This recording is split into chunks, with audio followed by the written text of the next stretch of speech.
chim lam mi pui tan hian kan sarkar hian bat anei lian em a hei kan hai hak ulova ke pon ka soi fo thina ti lo tin po kan tumani hun hiala omlo rima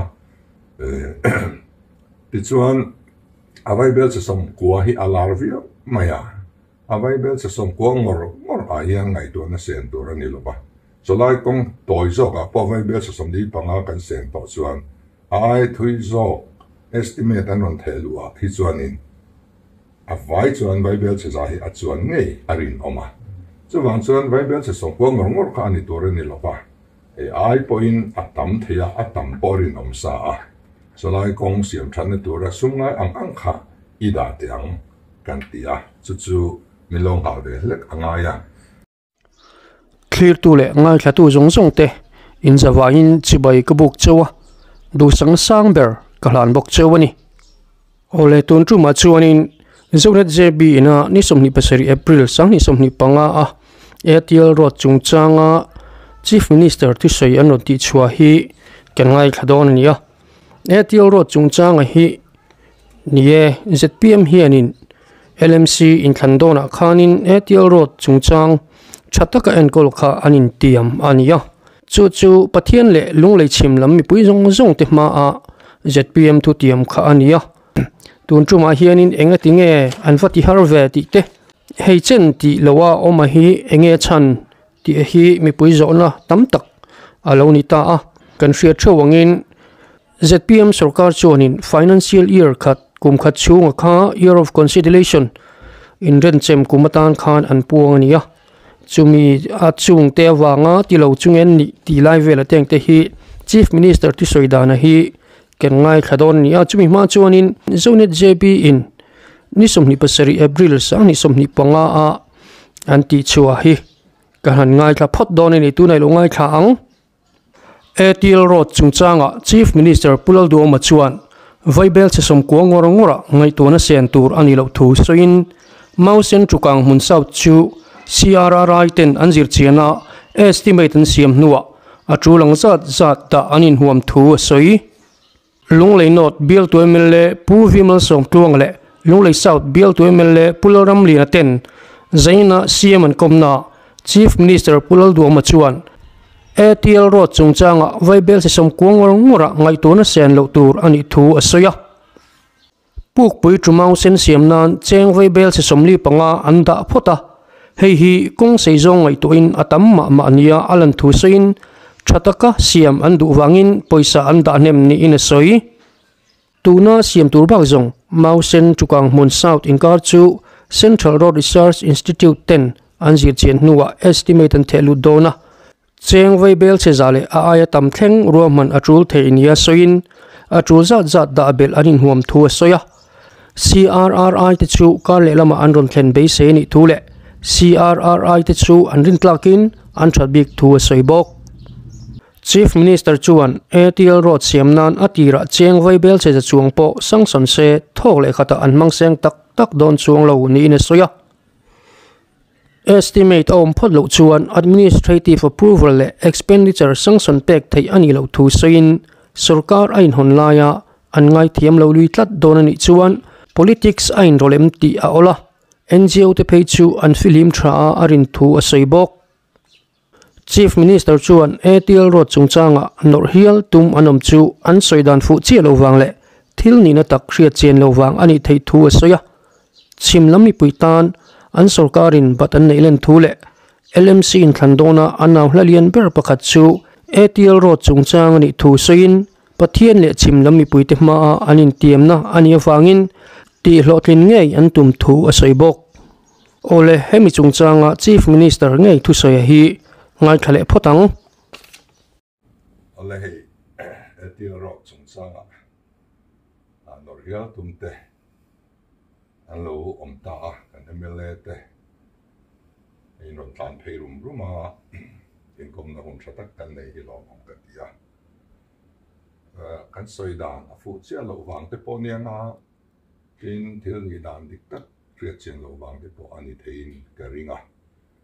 chuan a chin chok de le ka han soi kan wa LMC in Khandong khan kanal la lian ber pakhat chu ATL road khan ni a ZPM hian ATL road thataka enkol khakanin tiama chu pathian le lunglei chimlam zong mi puite ma a kan thu tiam ani a tin LMC ate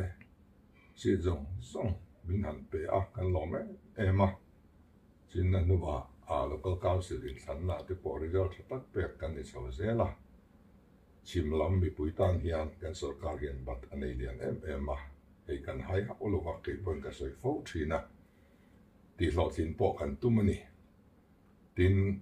apu po an pu ngoi kan ti ani amaro chu kan sarkarin kum khat chung financial year khat chung year of consolidation kan puanga in ren kum chuta chuan project lian engma kan te ka thailo ba ti chuan kan year of consolidation chu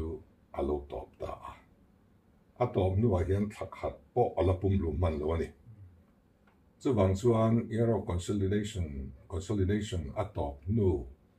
thak khat chum po hianin ma kan la nga la kan ngai poi mo kan da so lai mausen le pupui in karatan son vai bel se som li panga chuang kan da to na thotan mai tur ani to ani na taka chuan a kem zat te han ngai to chuan vai bel se som li panga chu atam lamma ma ani amaro chu thata ka siam kan do wang le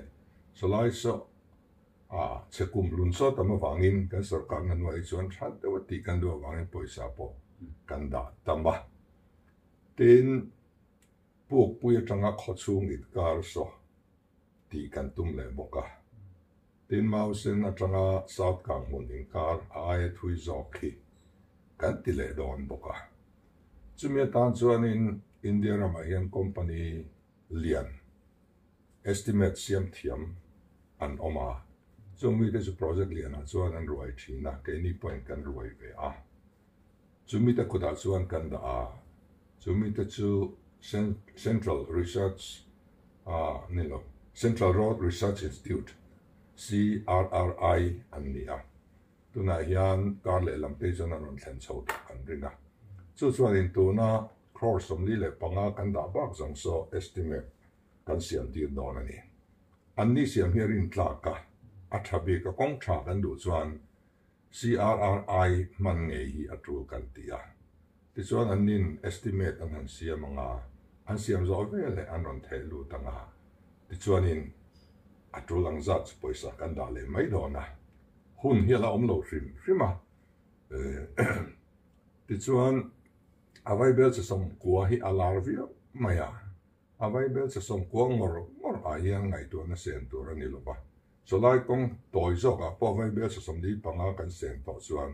ai thui zo estimate an ron thelu hi chuan in avai chuan vai bel se za hi a chuan nei arin oma chu wang chuan vai bel se som kwa ngor ka ani tu ra ni lo ba ai point atam thea atam porin om sa so lai kong siam than na tura sungai ang kha ida tiang kan tia chu milong ha ve lek angaya estimate de om hot lo chuanin administrative approval ti te expenditure sanction te kha pek mai thei ani lo wangin kha an ti phot angaya rei ani karing to lo pa tiang chuania chu wang chuanin vai bel se som kwa hian kan ngai to nei ngat lobilangin aya tampo mu thei kan ni atulang za da kan huama tin zaina hian hei ka soi thar ni lawa amma po kan ka soi jing to ni hemi hi chu estimate an siam nga an siam be le chief minister in sum kan lo peng chu ati invatidonia ka tia kan ho tu te local po ka chang le mai mani chu bang chuanin alai kha thia thiam lo wak tur awmin ka hrel lova ten tu hnaiah hian atira khan vai bel che za chuang po lo sang suni langin tho le kharan mang seng don chuang lova na tho hun chung kha ngai be chu wang chuan har san na kan to lo na turin kan tia man ni khan etia ro bi ka tan hian vai bel che som pariat da that kan han nei ve hrim le ta tin buat pui le bung hun in kari kan khoi don buka vai bel che song kan da fel to a tin ze tet lampang a hian in vai bel che song kan da bok ke vai sang tu ze te ka ma na kan va kal na la de kon lai khamo tamia tan khanin vai bel che song kan da fel to buka tin lung tlai water supply scheme tang hian vai bel che song nga panga kan da ke ni lam ngaya hi chuan kan sum din mun te ngai to hi chuan solam chu kan du sat le kan in ngai ve tin ATL road hi apoi mo shima kan mel na po hi ani ve so wang chuan in nor po hi kan ngai than pa lova kan ri ruam sa kan ti mek le kan ti chho zel tur lai ani so lai chu riat thiam lo tur vak aumin ka felova tianga sarkar kan in hon em lai le ma kan lang mo lai kan ngai thiam lo thal don ani hi chuan politik te po hi a phena hian in ro ani mai om mange ti te po ngai to rum ol khopin ka ria chung la ka chuan kan NGO te phei hi chu an filin te po that ka ringa ole khati zong kha ania thlir tu le ngai thla tu zong ten khongei takin ATL road chungchanga chief minister tu chuak khi kan mu dan le kan ngai dan comment section lama minlo share sak le clear tur chewin in khongei na karon ngen chewa tin mina subscribe lo te poina minlo subscribe zel tur chewin karon ngen chewa like comment share te minlo ti sak zel tur chew po in khongei na karon ngen non le ani ye